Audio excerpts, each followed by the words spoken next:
Voilà, mesdames et messieurs, merci encore d'être avec nous aujourd'hui.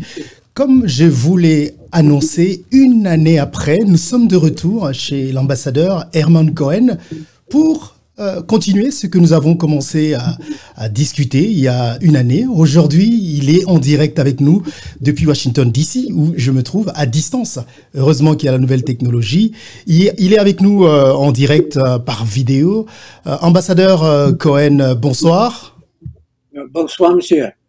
Merci beaucoup d'accepter de répondre à nos questions aujourd'hui. Si vous êtes là aujourd'hui, ça veut dire que vous êtes un homme de parole. Il y a une année, vous nous avez donné rendez-vous, vous nous avez proposé de revenir vous voir dans une année. Avant de vous prendre, j'aimerais vous proposer un extrait justement de ce rendez-vous que vous nous avez fait. Et puis, on va revenir tout de suite à vous. OK. Passeport pour lui, l'invité à retourner, et donc il a effacé les condamnations qu'il a eues sous Kabila. Donc j'ai l'impression qu'ils vont travailler ensemble. Mais comment ils vont travailler ensemble avec Joseph Kabila? Non, il va travailler ensemble avec Félix Tshisekedi. Mais Félix Tshisekedi travaille avec Joseph Kabila. Oui, mais comme j'ai dit tout à l'heure, petit à petit, ils vont se séparer. Revenez me voir dans un an, vous allez voir que Kabila sera tout à fait effacé. Dans un an, Kabila sera tout à fait effacé. Mais... Voilà, on revient à vous, Monsieur Cohen. Une année après, vous nous avez dit que Kabila sera complètement tout à fait effacé, je vous cite. Aujourd'hui, Kabila est toujours là. Et d'ailleurs, chaque fois que Félix Tshisekedi veut prendre une grande décision, il le consulte. Dites-moi, pourquoi devrions-nous continuer à vous croire?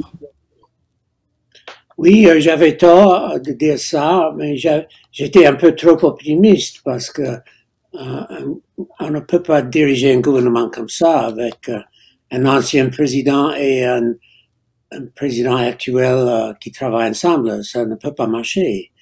Et je vois que presque toutes les choses que Tshisekedi voudrait faire sont bloquées par les gens de Kabila. Donc, c'est vraiment pas sain. Et les gens les citoyens congolais sont en train de souffrir. C'est dommage. Mais si, il y a une année, vous nous avez dit ça, est-ce qu'on peut dire que vous dites que vous vous êtes trompé? Ça veut dire que vous avez sous-estimé Joseph Kabila? Je crois que j'ai sous-estimé Joseph Kabila. Et aussi, les gens qui sont dans sa coalition au Parlement. J'aurais pensé que ces gens-là devaient changer de camp et de rejoindre Tshisekedi, mais ça n'a pas marché. C'est dommage. Et pourquoi pensez-vous que ça n'a pas marché? C'est difficile à dire, il y a une question d'argent souvent. Je vois que Tshisekedi toujours jusqu'à aujourd'hui ne peut pas changer la direction de l'AG-Camine. C'est la plus grande source de revenus. C'est toujours un ancien de Kabila, M. Yuma, qui dirige l'AG-Camine. Et aussi, c'est la Banque centrale. Il ne pouvait pas nommer quelqu'un de son entourage à la Banque centrale. Donc, j'ai l'impression que l'argent est toujours contrôlé par Kabila. Donc,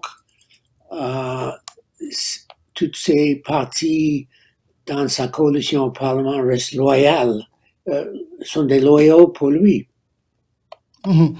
Et à cette interview, on vous a entendu être très confiant. Vous nous avez garanti que les États-Unis étaient derrière Félix Tshisekedi. Vous aviez tellement confiance en lui.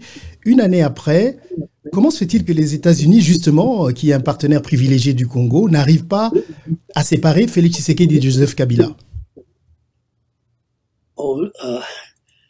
Les États-Unis, c'est le pays le plus puissant du monde, mais ils ne sont pas en train de faire la politique intérieure des autres pays. Donc, ils n'ont pas le pouvoir de séparer. Ils peuvent influencer. Et je crois que l'ambassadeur des États-Unis à Kinshasa a montré un grand appui pour Félix Tshisekedi, presque une fois par semaine, il annonce ça. Mais pour le moment, ça suffit pas de séparer les deux. Ça veut dire autrement que vous pensez que il est très important que Joseph Kabila et Félix Tshisekedi continuent à travailler ensemble. J'ai l'impression qu'ils sont condamnés à travailler ensemble. Qu'est-ce qui vous les fait dire? C'est-à-dire, tant que Kabila contrôle la majorité pour le moment, Tshisekedi a besoin de lui pour faire passer des lois ou pour nommer des gens au poste officiel, n'est-ce pas? Donc, ils sont condamnés à travailler ensemble. Monsieur Cohen, au courant de cette interview, on va revenir à l'actualité tout à l'heure. On vous a senti très confiant vis-à-vis du nouveau président. Une année après, vous n'êtes plus aussi confiant? Vous n'avez plus confiance en Félix Tshisekedi? Non, j'ai toujours confiance en lui. Je viens de le voir, il était à Washington. Nous avons eu une très bonne conversation amicale. J'ai toujours confiance en lui, donc, mais il est dans une situation très difficile et je crois qu'il faut continuer à l'appuyer. Et pourquoi ses amis des États-Unis ne l'aident pas à sortir de cette situation difficile? En fait, de notre mieux, je dois attirer votre attention à une décision de la Banque mondiale et aussi du Fonds monétaire international. Il y aura une grande somme d'argent qui va être transférée au Congo et le président Tshisekedi va contrôler cet argent. Donc, je crois que ça va renforcer ses pouvoirs. Par exemple, il a annoncé éducation primaire gratuite. Maintenant, il aura l'argent pour payer les salaires de 40 000 enseignants congolais. Donc, ce sera très important pour lui. Et je crois qu'il aura l'argent maintenant, grâce aux institutions internationales, de faire beaucoup de choses sans la coordination avec Joseph Kabila. Donc, ça va changer un peu dans sa faveur. Même si vous dites qu'ils sont apparemment condamnés à travailler ensemble, ça veut dire que même s'il a l'argent dont vous parlez, Joseph Kabila va avoir un mot à dire parce qu'ils gèrent ensemble. J'espère pas. J'espère qu'il n'aura pas un mot. Je crois que l'argent de la Banque mondiale va être géré par le bureau de la Banque mondiale à Kinshasa avec la coopération du président Tshisekedi et le gouvernement congolais. Et président Kabila, ancien président Kabila, n'aura rien à dire sur la programmation de cet argent. Donc, c'est une bonne chose, hein, je crois. En tout cas, on l'espère. Monsieur Cohen, revenons un tout petit peu à l'actualité. Il y a, en début du mois de février, au milieu du mois de février, le secrétaire d'État Pompeo avait fait une visite en Afrique. Félix Tshisekedi l'avait aussi annoncé à Kinshasa, mais malheureusement, on l'a pas vu à Kinshasa. Est-ce qu'il y a, vous en savez quelque chose? Qu'est-ce qui a fait qu'il n'y aille plus, malgré que le président l'a annoncé? Non, je suis pas au courant de cette décision. Pourquoi il n'est pas allé au Congo? Mais vous savez que le président Tshisekedi a eu un entretien avec lui il y a 3 semaines ici à Washington. Beaucoup de Congolais se posent la question de savoir justement quand le président congolais vient aux États-Unis, pourquoi pensez-vous qu'il n'arrive pas à rencontrer son homologue américain, Donald Trump? Oh, les rencontres entre le président Trump et les autres chefs d'État sont programmées. Je crois que pendant 3 ans, il y avait une série de rencontres à peu près 2 par mois. Les chefs d'État sont invités et ils ont un programme, ils ont déjeuner ou ils ont dîner. Ça, c'est le côté formel de la présidence américaine. Si un chef d'État arrive ici pour d'autres raisons, il n'est pas invité parce qu'il vient voir la Banque mondiale comme président Félix vient de faire. c'est pas automatique qu'il va rencontrer le président. Le président a beaucoup. Et aussi, le président voyage beaucoup. Et souvent, et je crois quand le président Félix était ici, le président Trump était en voyage. Donc, c'est pas une insulte qu'il n'a pas eu d'entretien. Mais je suis sûr qu'il sera invité avant la fin de l'année. J'ai confiance. Alors, j'aimerais revenir un tout petit peu à ce que vous avez dit tout à l'heure par rapport aux États-Unis, qui ne peut pas influer dans les affaires intérieures d'un pays. Il y a un mois, l'ancien envoyé spécial du président Trump dans la région du Grand Lac, monsieur Pham, avait exigé que des dirigeants de l'armée comme le général Khaimbi soient traduits en justice. Ils ont même applaudi le fait qu'il avait été démis de ses fonctions. Et quelques jours après, le général Khaimbi est décédé. L'enquête est encore en cours. Est-ce qu'on peut dire par rapport à la position des États-Unis que les États-Unis se sentent aujourd'hui satisfaits que le général Khaimbi ne soit plus là? Ça, je peux pas vous répondre. Si avant sa mort, il a été renvoyé, c'était une bonne chose. Je peux pas dire que les États-Unis est 100% contre les ingérences, mais quand c'est une question de nos intérêts et des intérêts en commun avec des autres pays, nous n'hésitons pas, c'est-à-dire le gouvernement des États-Unis n'hésite pas à faire des recommandations. Donc le fait qu'il soit pas là aujourd'hui, les États-Unis s'en foutent? Enfin, qu'il soit là ou pas, pourvu que les choses marchent? Non, c'est important qu'il n'était plus, avant sa mort, qu'il n'était plus dans sa poste. Parce que c'était un danger pour la sécurité des États-Unis. Alors, revenons à l'actualité. Aujourd'hui, j'aimerais bien vous entendre à ce sujet. Le mariage Félix Tshisekedi et Vital Kamerhe.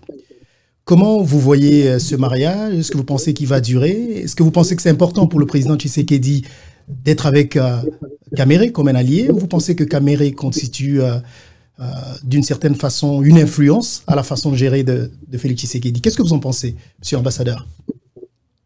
Oui, Vital Kamerhe représente une région du Congo qui est très, très importante. Il a beaucoup d'expérience. Il était président de l'Assemblée nationale. Il était candidat à la présidence.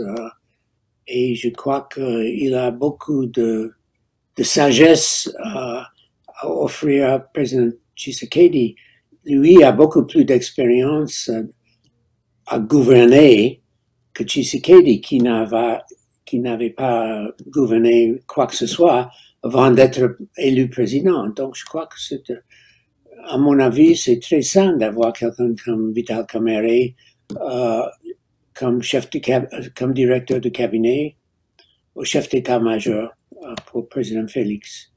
Vous êtes un politicien vertébré. Vous savez bien que avoir comme directeur de cabinet un allié peut être un tout petit peu gênant parce que en même temps, c'est votre directeur de cabinet, mais c'est votre allié politique. Donc, c'est qui met quand même leur alliance en mal. Le président ne se sent pas tout à fait à l'aise de donner des instructions ou des ordres à quelqu'un qui est son allié.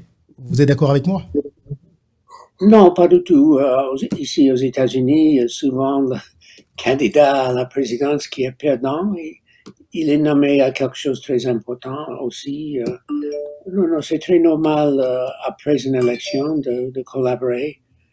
Et à mon avis, Vital Kamerhe était un très bon choix. Il y a aujourd'hui, comme vous le savez, une enquête qui a été ouverte à propos des travaux des 100 jours de Félix Tshisekedi. Et le nom de Vital Kamerhe revient. D'ailleurs, il a été invité par la justice. Et beaucoup de gens dans le camp il y a une partie dans le camp de l'UDPS de Félix Tshisekedi qui demande le divorce entre Félix Tshisekedi et Vital Kamerhe. Est-ce que vous pensez que si ce divorce... Qu'est-ce que vous pensez si ce divorce arrivait? Vous pensez que ça va être bénéfique ou c'est un danger pour Félix Tshisekedi? Ça, je ne peux pas faire un commentaire là-dessus. Je n'ai pas assez de connaissances, des détails sur la politique intérieure. Est-ce que vous pensez que si Félix Tshisekedi et Vital Kamerhe se séparent, ça va être intéressant dans la suite des choses ou il est important qu'ils restent ensemble? Ça, je ne peux pas faire un commentaire. Ça dépend qui va remplacer Kamerhe s'il y a un divorce, n'est-ce pas? Donc, c'est une question de comment l'organisation des différentes forces politiques et je ne suis pas assez expert pour faire un commentaire. D'accord. Alors, l'autre point d'actualité, c'est la gestion du Covid-19. Nous avons vu que les États-Unis ont beaucoup soutenu la République démocratique du Congo pour lutter contre le virus d'Ebola, qui, Dieu merci, n'existe plus en République démocratique du Congo. Comment pensez-vous que les États-Unis peuvent accompagner le Congo dans la lutte contre le Covid-19? La situation n'est pas la même parce que les États-Unis fait la crise aussi. Et je vois tous les jours président Trump à la télé qui explique qu'il y a beaucoup de morts chez nous. Nous avons beaucoup de difficultés à renverser la croissance du virus aux États-Unis. Une fois qu'une ville est terminée avec le virus, ça continue dans d'autres villes. Donc, à mon avis, ce ne sera pas possible pour nous d'aider les autres pays. C'est dommage. Mais je suis sûr qu'il y aura de l'argent qui va venir au Congo venant de la Banque mondiale. Je viens de voir une annonce de la Banque mondiale, quelque chose comme 50 millions de dollars pour le Congo, pour lutter contre le virus. Et aussi la Banque africaine de développement aussi. Donc, je ne crois pas que les États-Unis seront en position d'aider le Congo et d'autres pays en Afrique. Nous avons une grande lutte chez nous maintenant contre ce virus. Je crois qu'il y avait déjà 2000 morts chez nous. Monsieur Cohen, on va vous laisser, mais avant de partir, comment est-ce que vous voyez, en tant qu'observateur, en tant qu'analyste, en tant que politicien, l'avenir politique en République démocratique du Congo 2023, c'est déjà demain. Est-ce que vous voyez Félix Tshisekedi gagner encore la confiance du peuple pour un second mandat? Oui, c'est pas impossible. Maintenant, comme j'ai expliqué tout à l'heure, il aura beaucoup plus de revenus maintenant, de ressources pour appliquer ses projets.